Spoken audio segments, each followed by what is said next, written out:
So, can you actually share with us how crypto money is being adopted today? And, for example, how do you have any metrics to measure it? Now he's using big words. Metrics means to measure.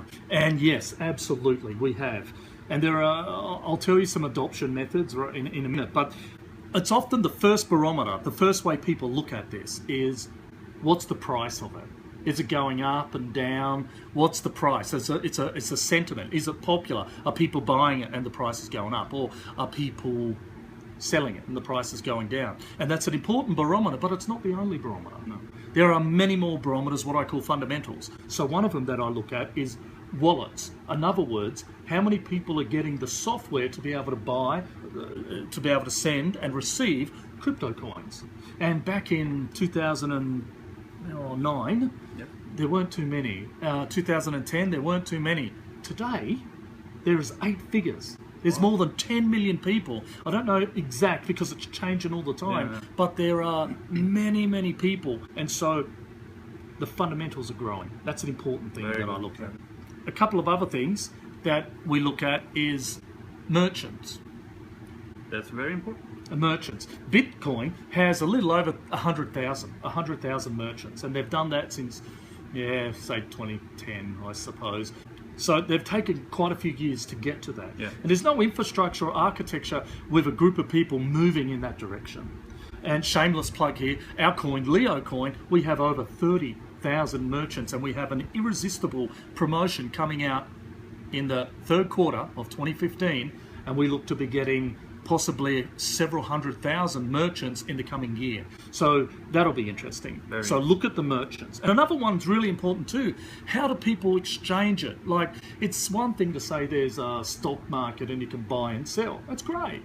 But how do people get their cash? So another way that I look at is crypto money ATMs, automatic teller machines. Yes. And there are thousands going out. Once again, guess what we're doing? In the first quarter of 2016, Leo is going to be rolling out ATMs where there is a need for ATMs, so keep on the lookout for those. Absolutely. Good. So now we've been talking actually in depth about blockchain.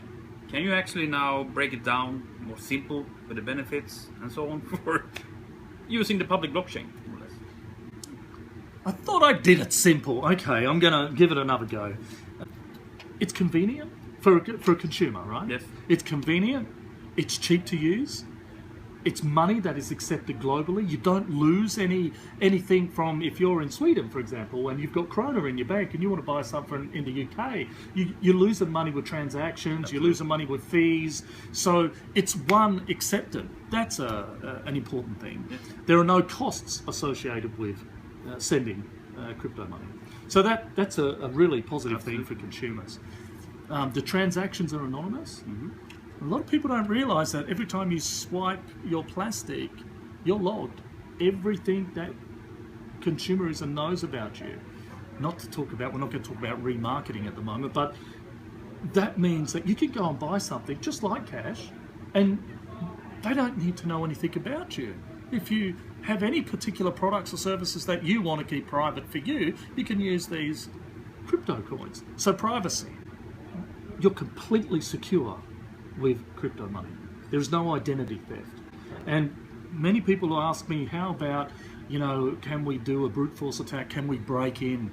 And consumers are fearful about that. Yeah. Well, we're not going to talk in detail, but imagine if you had 1/100th of the world's energy for 1 year, you might have enough power, to break into one wallet. Wow. It might take some time to do this. And that's only a possibility, okay? So there are also a couple of other things. When I say convenience, it's literally press a button. Yeah. Boom, it's done. They're done. Merchants will make it easier for you to buy because it's cheaper for them to use, so they can pass on the savings. Yeah. And you as a consumer using their choice, and they're using Leo Coin choice, then you can say, hey, I'm using Leo's, I want a better deal. And of course we know and they know they're going to give you a better deal because they don't have the same costs associated with the payment structure. So that's another one. Okay, that was for the consumer. So what is the benefits for a business, for example? The business is very similar, but the opposite. So A merchant accepting Leo coin, it has a portal, and that portal might be interesting for a local place like this. Yeah. But it also might be interesting for a global place. Go onto a local search engine, you know the one I'm talking about, and look for something in your you can't find much locally anymore. That's true. So we have a portal so that you can get onto that portal. And so if I'm selling my wares, someone can go in, oh look, doesn't matter where they are, oh look. So I get exposure as a merchant. And in our particular one, there's hundreds of thousands of people with wallets loaded with Leos who want to spend it. Exactly. Yeah, that's a good point. So also when engaging in international transactions, crypto money processing is a lot less cost. It's much cheaper. Crypto money is not linked to any specific banking organisations or institutions of government, so there are no fees associated with currency and other fees. Once again, on the opposite side, you can attract LeoCoin customers by making a great deal. Yeah. Say, hey, if you're LeoCoins, we're going to give you a rebate for just LeoCoin customers. So I can attract people who are, oh, that's a great deal, boom. So it's not just merchandising and consumerism, it's a both-way streak. Yeah. Yeah. Privacy is very important for you as a consumer. However, if you're a company that people buy from you and want to keep it private, they might buy more if they know they can be kept private.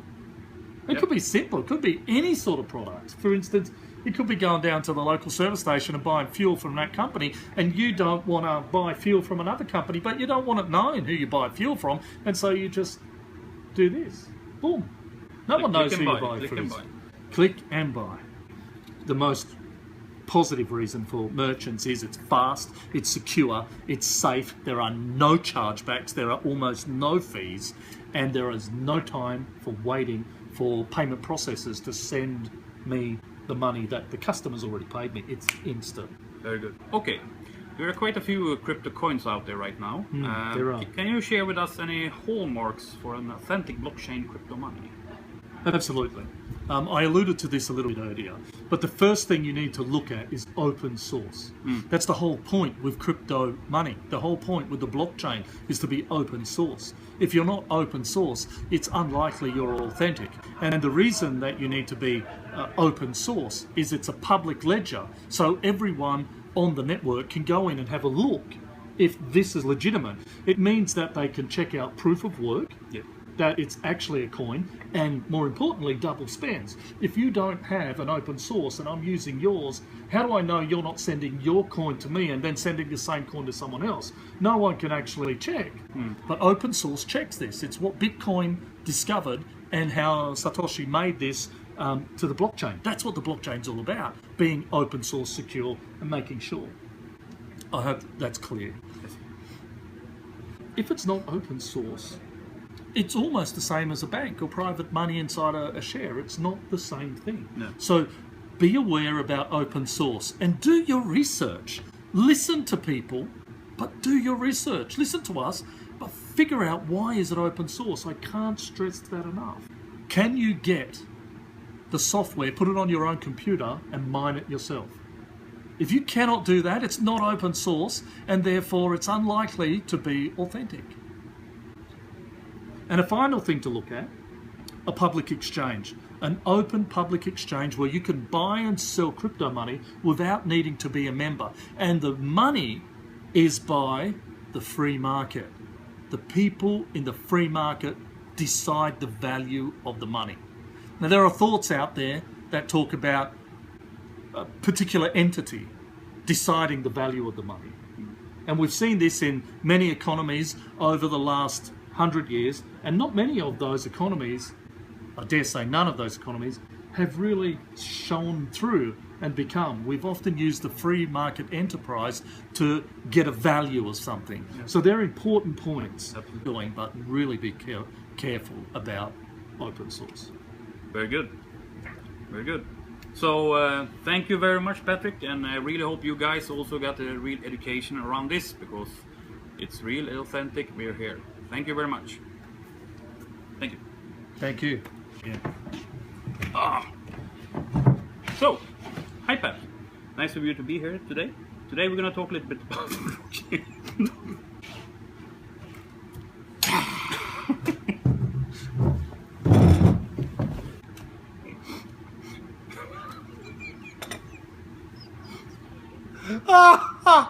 We haven't had anything else but coffee.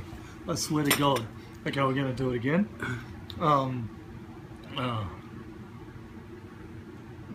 Are we too loud? Okay, go again. Okay. No, I'm good.